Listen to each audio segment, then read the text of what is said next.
Évangile de Matthieu, chapitre 3. Prédication de Jean-Baptiste. En ce temps-là, parut Jean-Baptiste, prêchant dans le désert de Judée. Il disait, « Repentez-vous, car le royaume des cieux est proche. » Jean est celui qui avait été annoncé par Ésaïe le prophète lorsqu'il dit, « C'est ici la voix de celui qui crie dans le désert. Préparez le chemin du Seigneur, aplanissez ses sentiers. » Jean avait un vêtement de poil de chameau et une ceinture de cuir autour des reins. Il se nourrissait des sauterelles et de miel sauvage.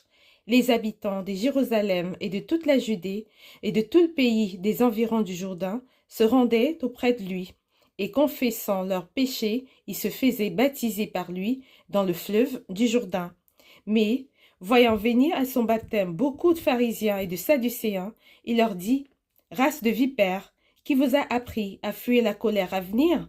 Produisez donc du fruit digne de la repentance, et ne prétendez pas dire en vous-même, nous avons Abraham pour père, car je vous déclare que de ces pierres-ci, Dieu peut susciter des enfants à Abraham. Déjà, la cognée est mise à la racine des arbres. Tout arbre donc qui ne produit pas de bons fruits sera coupé et jeté au feu. Moi, je vous baptise d'eau pour vous amener à la repentance. Mais celui qui vient après moi est plus puissant que moi, et je ne suis pas digne de porter ses souliers. Lui, il vous baptisera du Saint-Esprit et de feu. Il a son vent à la main, il nettoiera son air, et il amassera son blé dans le grenier. Mais il le brûlera, dans un feu qui ne s'éteint point. Baptême de Jésus-Christ. Alors, Jésus vint de la Galilée au Jourdain vers Jean pour être baptisé par lui.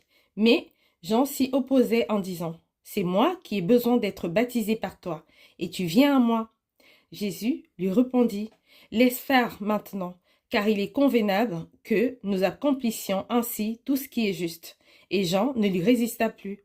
Dès que Jésus eut été baptisé, il sortit de l'eau, et voici, les cieux s'ouvrirent, et il vit l'Esprit de Dieu descendre comme une colombe et venir sur lui. Et voici, une voix se fit entendre des cieux par ces paroles. « Celui-ci est mon Fils bien-aimé, en qui j'ai mis toute mon affection. »